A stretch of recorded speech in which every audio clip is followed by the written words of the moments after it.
Every afternoon after school, the children loved to play in a huge garden that surrounded a deserted castle.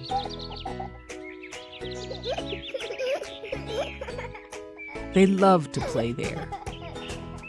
One day while playing, a great voice yelled out, "What are you doing in my garden?" It seems the giant had returned back to his castle, and he did not want the children to play there. He shouted at them and told them to leave and never come back. They all ran away as fast as they could. The giant then built a huge spiked fence around his garden, so none of the children could ever get in. The giant put a large gate in the fence with a sign that said, "Keep out," in big black letters. The children would pass by and look sadly at their favorite place to play. They really missed playing in the beautiful garden.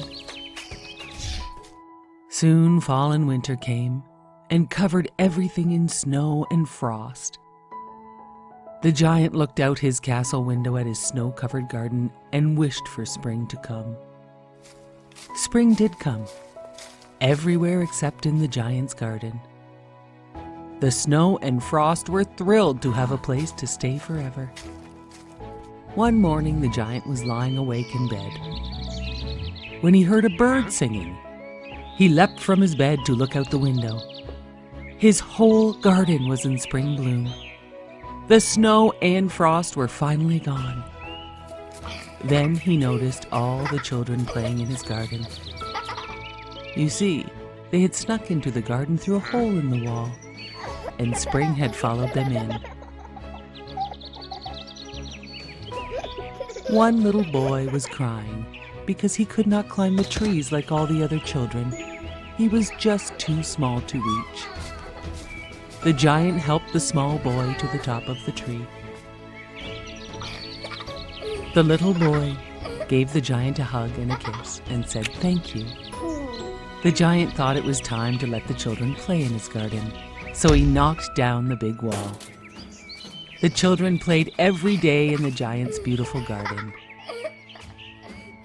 When the giant realized he had not seen the little boy he had helped to the top of the tree, he asked the other children, "Where is your little friend?" "We do not know," said the children. The giant asked the children every day if they had seen their little friend. The children told the giant, "The only day we saw him was the day you knocked down the wall." The years passed and the giant grew old and weak, and he could no longer play with the children. One cold winter morning, he was looking out the window, and he noticed the most beautiful tree he had ever seen. Wow! The tree was covered with delicate white blossoms with silver fruit, and beneath the tree was the little boy who had gone missing for so long. "He's come back at last," said the giant joyfully. Forgetting how old and weak he was, the giant rushed down the castle stairs and hurried across the garden. But as he neared closer towards the little boy, he saw bruises and cuts and nail marks in his hands and feet. "Who has hurt you?" asked the giant. "As old and feeble as I am, I will kill the people who have done this to you." The small child smiled gently and said, "Hush, don't be angry, but come with me." "Who are you?" whispered the giant, falling to his knees. "A long time ago, you let me play in your garden," the child replied. "Now, I want you to come and play in my garden. It is called Paradise." That afternoon, when the children came to play in the garden in the winter snow, they found their giant friend lying dead. The old giant looked so peaceful. He seemed to have a beautiful, peaceful, gentle smile on his quiet face. The giant was covered in small, beautiful white flower blossoms. The children thought he looked so happy and at rest. They said sweet prayers for him to be playing with children angels in a gorgeous paradise garden forever. The children always remembered the giant for his kind heart and generous spirit, and played in his garden forever. Once upon a time, there was a man and his wife that had wanted a baby for so long, but had never had one. One day, the wife gave her husband the awesome news that they had waited so long for. They were going to have a baby. They lived in a house overlooking a big garden full of fresh vegetables and flowers. Sadly, the garden was protected by a high wall with barbed wire on the top. The mighty witch who lived there wanted no one in her garden. Everyone was very scared of the mighty witch. One day, the wife was so hungry for the fresh radishes. She saw them growing in the witch's garden, but she knew she could not have them. Although she really, really wanted them, she thought she might die if she did not have them. Her husband worried so much about her. She told him, "I think I will die unless I can have some of those radishes that grow in the witch's garden." Her husband waited for nightfall so he could climb over the wall to get her some of the witch's radishes.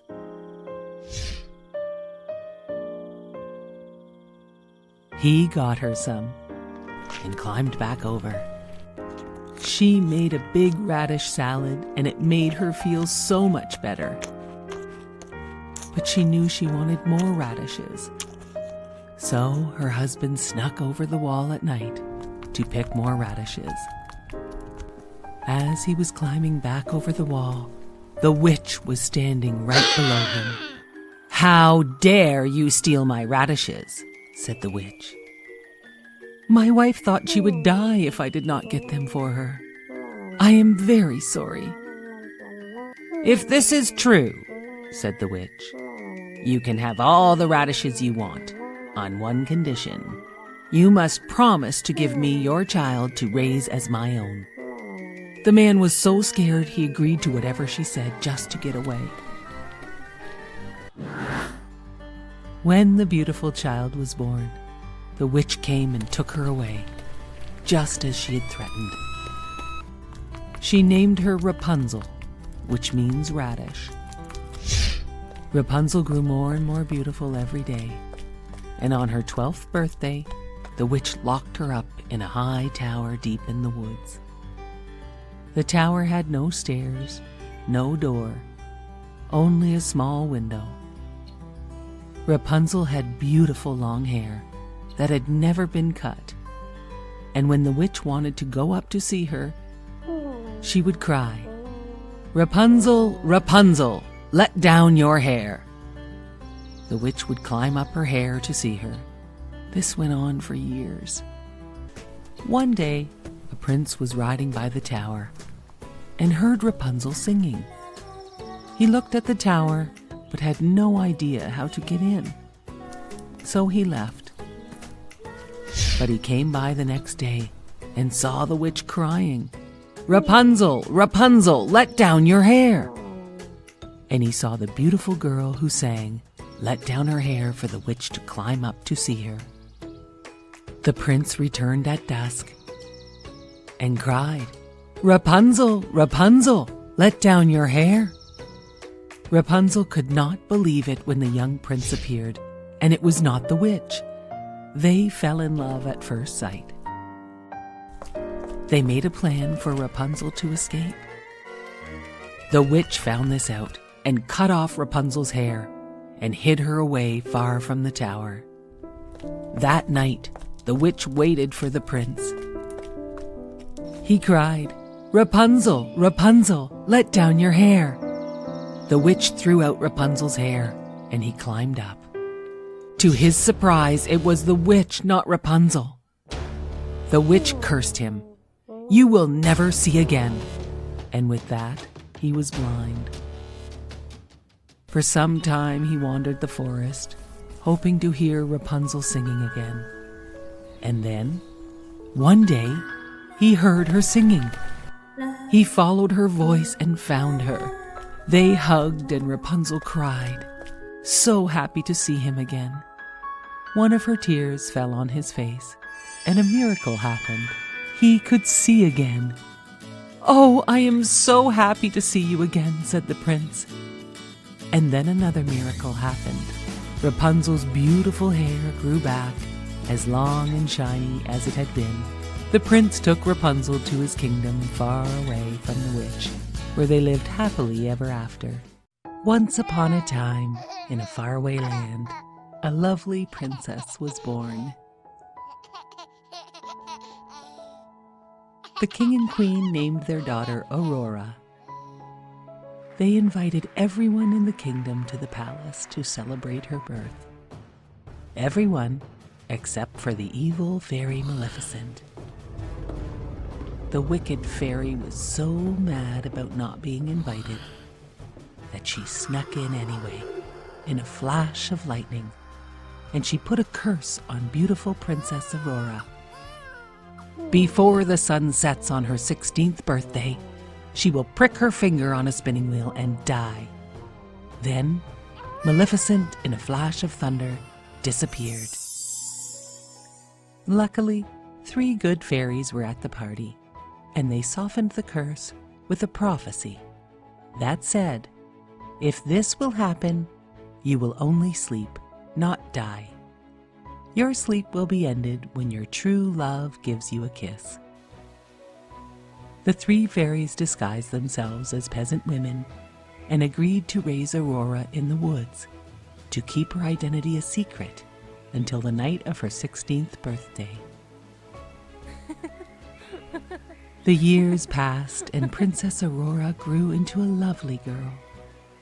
She only knew the 3 women as her aunts, not as fairies, and they called her Briar Rose. The evil fairy Maleficent was always looking for her, but never could find her.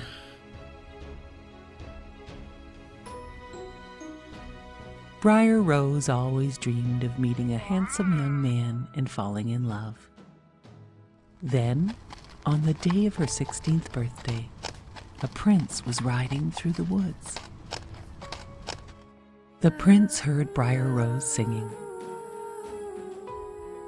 He asked her to dance, and before they knew it, they had fallen in love.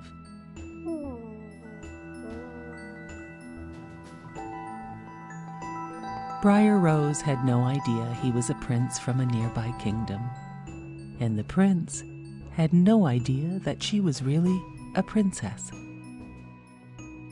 The 3 aunts were busy baking Briar Rose's 16th birthday cake.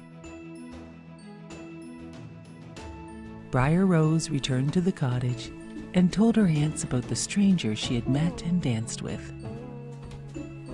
The aunts told Briar Rose her real name was Princess Aurora, and she would be returning to the castle that evening.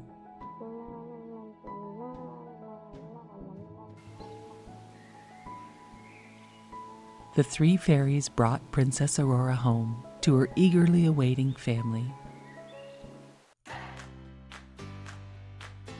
Everyone thought the princess had escaped Maleficent's evil curse. But no one knew Maleficent was hiding upstairs. As soon as Maleficent saw Aurora alone, she put her in a trance and led her into a room with a gleaming spinning wheel. "Touch the spindle, touch it," said Maleficent. Princess Aurora obeyed. She pricked her finger and fell to the floor. The 3 fairies found the sleeping princess and were heartbroken. They must now find the handsome stranger the princess had met in the woods. The fairies found the prince, and when he heard the news, he raced towards Princess Aurora's castle. Maleficent was waiting to stop the prince, but she was no match for the prince, and he made his way to the peaceful, beautiful, sleeping Princess Aurora. He knelt by her side and gently kissed her. Slowly, Princess Aurora opened her eyes. She smiled when she saw the face of the handsome stranger from the forest. He was her true love. Aurora sat up and took his hand. The prince asked Aurora to be his bride. "Yes, of course," replied Princess Aurora. They would live in his grand castle, close to her parents and her fairy aunts. Princess Aurora and the prince lived happily ever after. High above the city stood the fine statue of the Happy Prince. He was gilded all over with gold leaf, and his eyes were bright sapphires. A large red ruby was in his sword. "He is as beautiful as a weather vane," said one of the town councillors, who wished to be known for his artistic tastes. One little boy in the city was crying for the moon, and his mother asked him, "Why can't you be like the Happy Prince, who never dreams of crying for anything?" Everyone loved the Happy Prince statue in the city. "He looks like an angel," remarked the children of the school. Their math teacher asked, "How would you know? Have you ever seen an angel?" "Of course," said the children, "in our dreams." One day a lonely swallow landed on the Happy Prince for a rest. He nestled in between the statue's feet to go to sleep. But just as he was about to fall asleep, a large drop of water fell on the swallow. The swallow saw no clouds and could not understand where these drops were coming from. The swallow looked up and saw the statue's eyes were full of teardrops, and that is where the drops were coming from.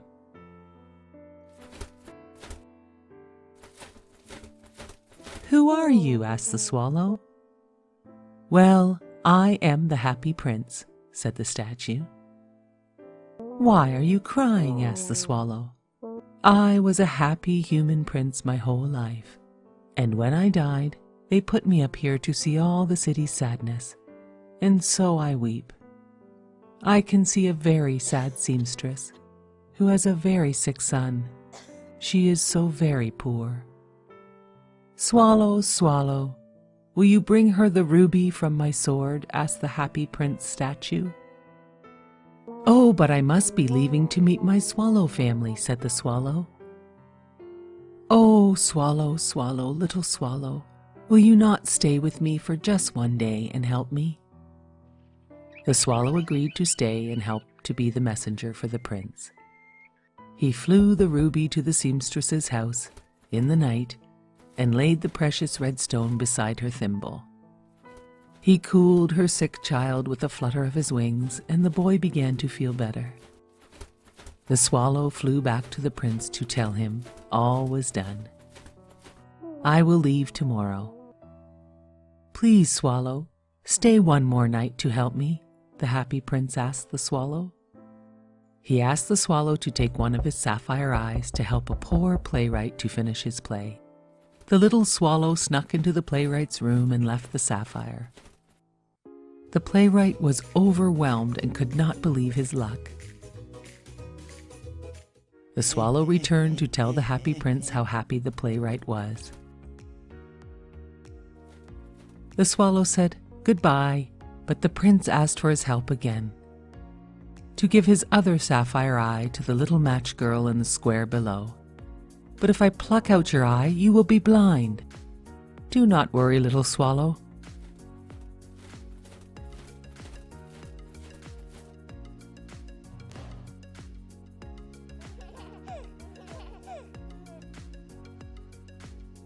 Go and join your family now."